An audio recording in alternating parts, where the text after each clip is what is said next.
Hello everyone, my name is Kristoforus Kurniawan, and I would like to give you an example about my team's game. It's called Project Escape After. Why? Because there are a lot of hidden obstacles in this game. That's the gameplay rule. Try to escape from the bottom left corner to the right up corner. Okay, the control is right arrow to move to the right, left arrow to move to the left, up arrow to move up, down arrow to move down. There are a lot of hidden obstacles, and whenever you touch the hidden obstacle, it will restart from the beginning, like this. And some unfortunate space make the game restart all the time. And we also give this game a time limit, so this game will close automatically after a time that we have decided. Oh, there is another control for this game. It is space. Space is used like a blink. So you can try to complete this game using space. But I haven't completed it yet until now. And I have been trying it, but it's so hard. I don't know where's the finish. My friends told me that the finish is supposed to be around the right corner, but I cannot find it. Oh, I don't know whether my friend was lying to me or just a joke. I don't know. So the controller is like this. I don't know how to win this game, but this game is actually has a finish. My friend knew it, but I don't know. So I will have to try to escape from this hidden obstacle that really annoys me a lot. But you have to try to finish this game. Okay, thank you for watching my game, and that's all from me. Thank you. Okay, welcome to the coding section of this video of the Escape game project, which is made using SDL2 on KT Creator. So first one, I will explain the .pro project, Okay, so we're using the basic options of the defaults actually in template app control C++, so you can use console. It's an app bundle config KT, which is the defaults for the KT, and we're using only one source, which is main.cpp. There's using the include path of the SDL. Put the SDL on C, SDL include, and we'll use the Win32 libraries is the main GV32, so we can use the G++ and the GCC compiler on main GV32, and then there's Windows and Windows and M console, so we can use so you can generate the program in Windows and can use the console. And there's this lib SDL2 main is the let's say the parent library for SDL2, and then there's LSDL libSDL2, libSDL2 underscore image, libSDL2 mixer, and libSDL2 TTF, which actually we don't use mixer and TTF. It's included there for safety reasons. And he makes CXX flags, which the explanation you can actually see here specifies a C++ compiler flag for building a project, and we're using the C++ version 11 here. I did not know that could happen.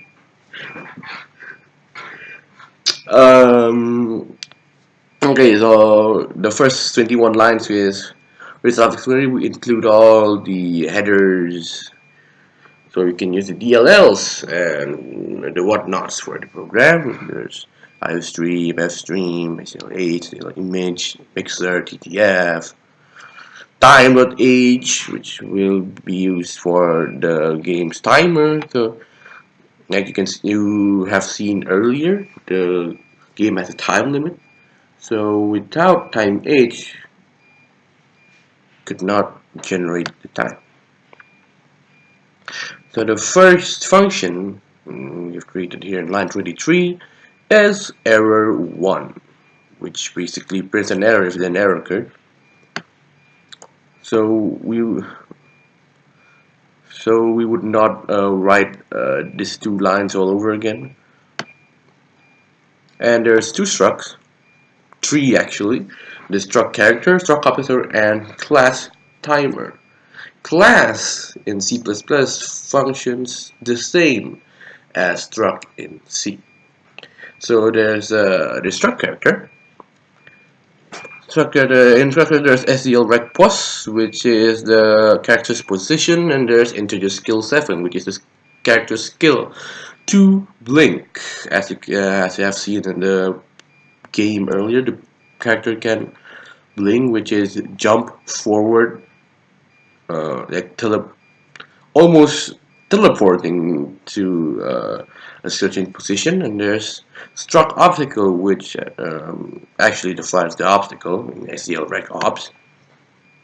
And there's class timer, which concludes there's unsigned long back time for the private part, and there's a public part void start back time equals clock. Elapsed time, which is set a variable as unsigned long. The function elapsed time will return a variable clock minus back time divided by clocks per second, in which clock is also a variable unsigned long. And there's another function in a variable bool is timeout with the argument unsigned long seconds. And the function is time would return seconds bigger than or equal to elapsed time. In which elapsed time is the previous explained function. Elapsed time right here at line 46.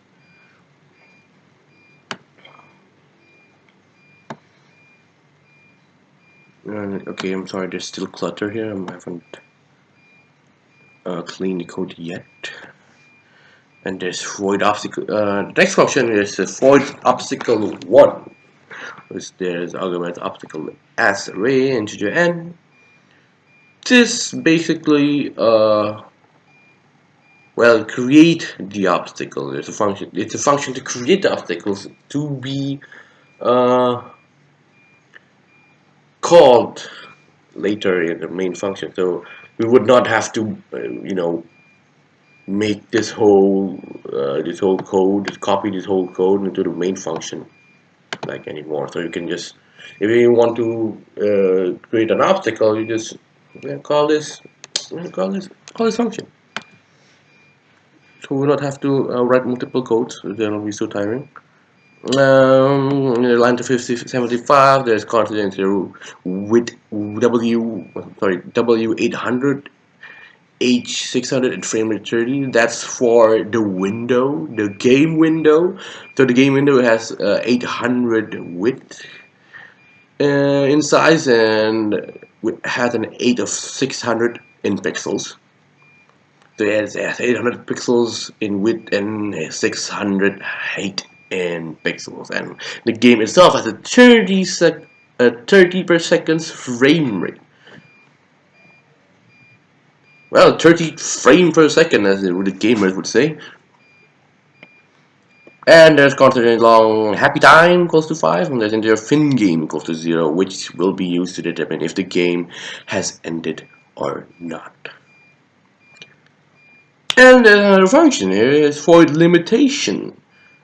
So it basically tells us the limitations for the player to walk upon to. So the character that the player move will not go far. So as you set here the limitations, we'll go as far as the limitation would be. Sorry for the clutter again.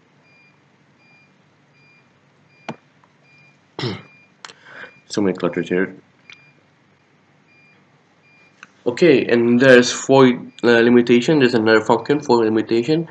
This void limitation is used to determine the finish line. Actually, the finish coordinate for the player. So if the player found this coordinate, the program will print "You found the exit, yay!" and set the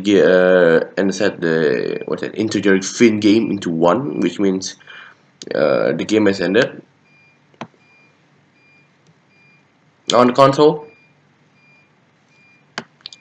and which I'll explain later. There's a bottom code explains the fin game, what happens if the game has ended. And here we are at function of logic, which basically the collision detector for the game between the character and the obstacle. So for the auth logic, it's pretty basic. It's very simple actually. It's pretty self-explanatory. There are 8 integers: left B, right B, right bot A, left bot B, left bot A, and right bot B. So the main point of this godforsaken long code is if the character, uh, if the if the Kraken position happens to be the same as the obstacle position, the program, the game, or the program, which whatever you want to say, will detect a uh, uh, collision, which means well, which means the collision is happening, and um, it will do something. Later will be included in the main function.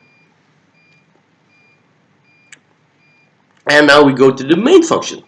And the first thing we do in the main function is initialize the SDL. So we first up we initialize everything, basically everything on the SDL. The SDL init everything. And if it cannot initialize the SDL, or the SDL is not found, it will generate an error, which is error 1. And using the function error 1, where is it? Function error 1? There we go. Void error 1 will generate void error 1 and will generate a message in the console SDL init error. Now we create the window, which is using a pointer there, pointer win. For the window, SDL create window name escape 100 100 for width and height, showing SDL window shown. So it will pop up the window, and if the window cannot be generated for whatever reason, maybe permission denied, I don't know, it will generate an error 1 with a message in the console SDL create window error.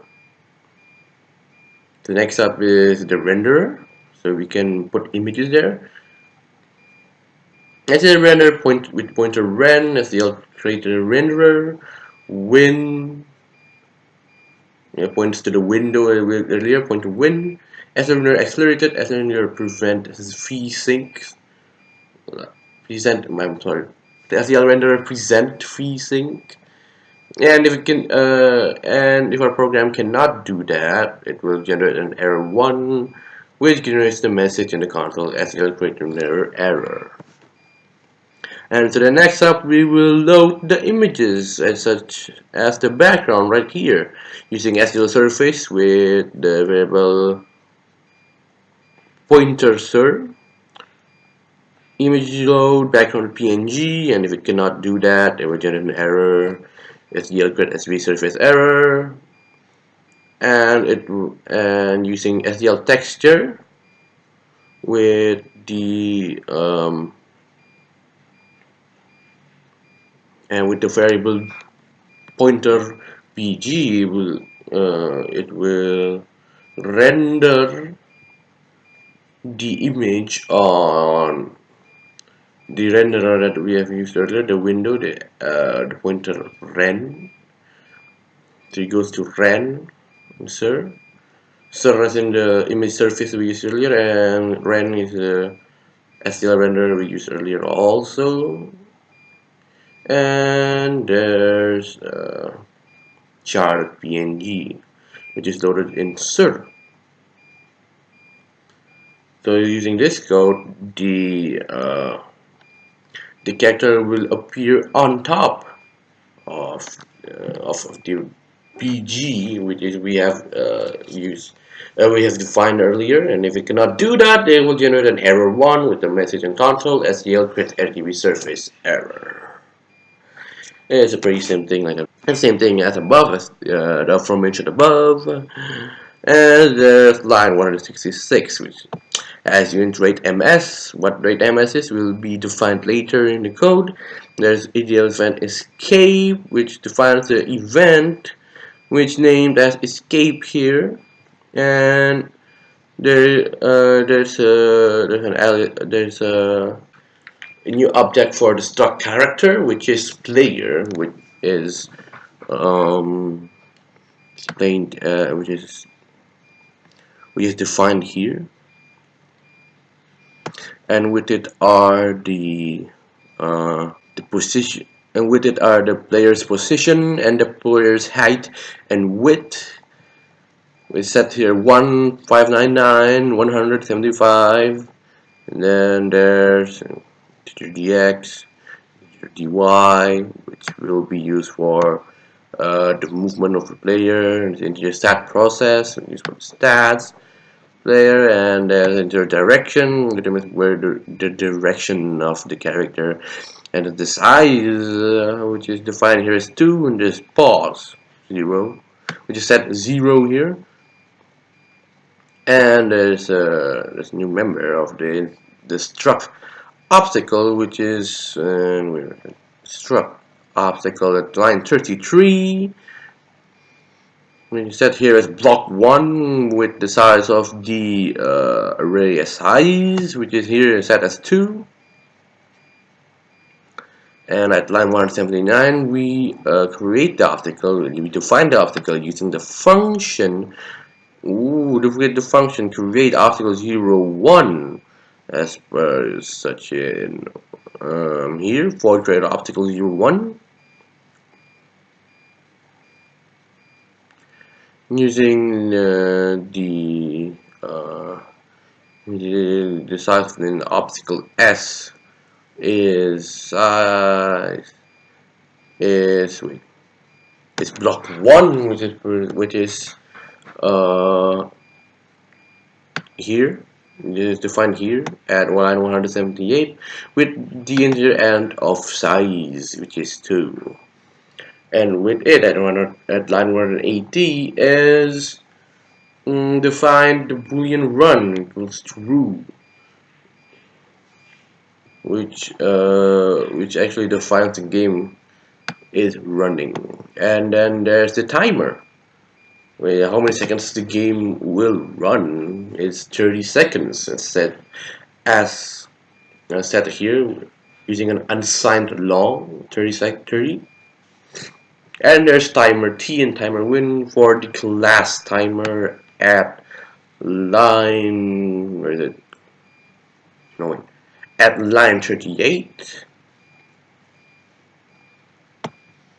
And there's T start from the aforementioned function earlier, T start for timer. And now we begin the first while loop. So if the game run, if the boolean run is true, begin the seconds for the game. Like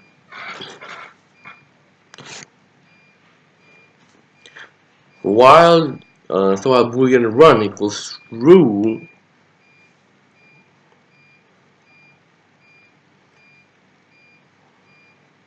so while boolean equals true, when boolean is true, a boolean for run, which means the boolean for run is true,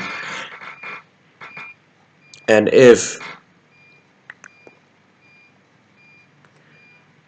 the elapsed time, which is anyway, the function elapsed time, which is at line 46. It's bigger than seconds, which is 30 set here. The console will print an output time limit. Time limit ran out, you failed log. And it will change boolean run into false, which means the game will not run. Okay, there's so many clusters, I'm sorry. And this is for the time limit, so we get ticks. RateMS equal to SDL get ticks. SDL get ticks here is used got how many game how long the game has run in milliseconds.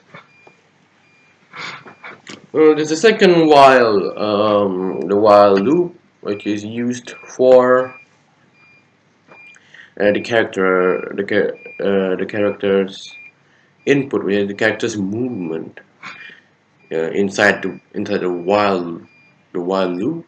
There's switch case, switch escape type, well, the poly event, and if this escape as if the case SDL quit is run, the boolean run will return to false, which means the game will quit and the game will not run anymore.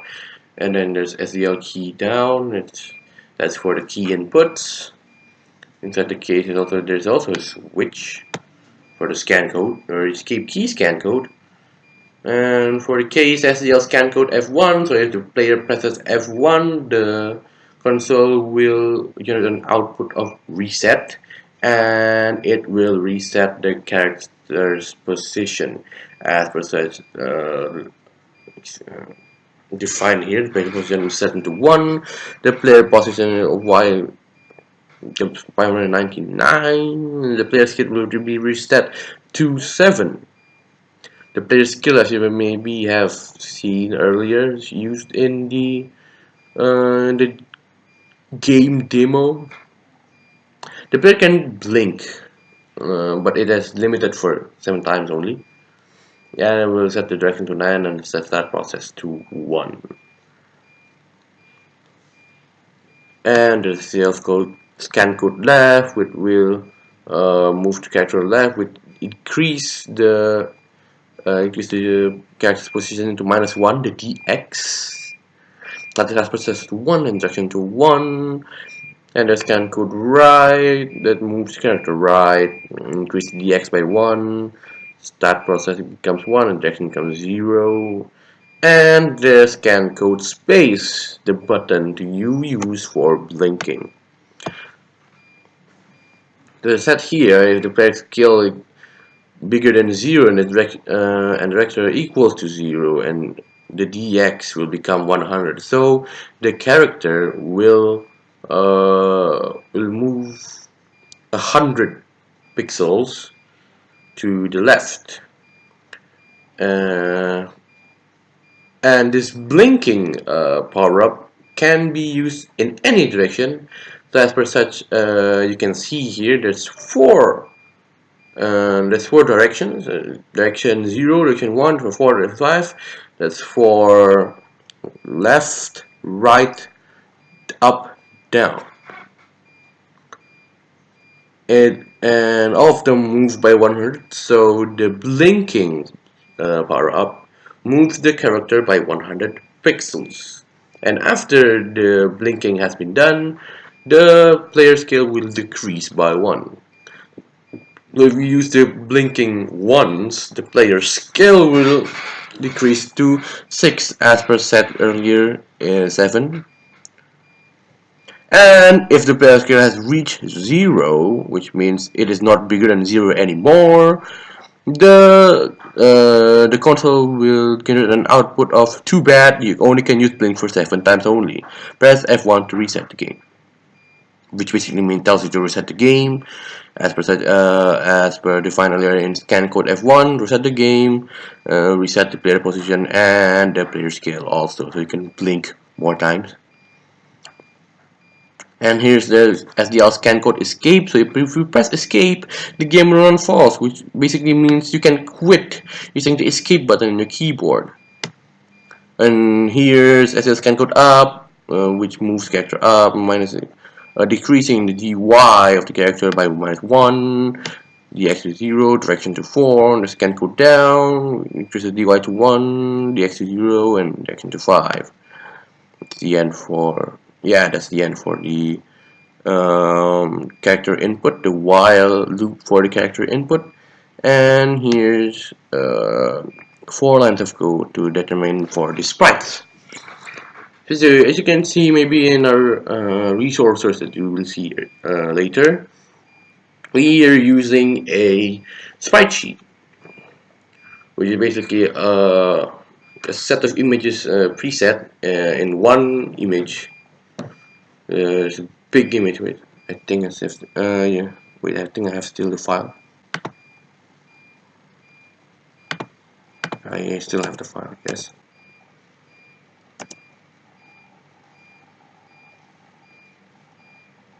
Yep, this file. So basically, there's a 1, 2, 3, 4, 5 set of images. There's 2 sets of images. One is the floating animation, and one is a still image of the character standing in a standing position. And here is the explanation. So I'm using the integer 32.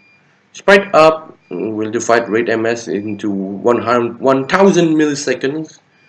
It will move by 1 second, because rate ms is using SEL6, and SEL6 is determining how many seconds the game is ran in milliseconds. So it's logic to use 1000 for milliseconds.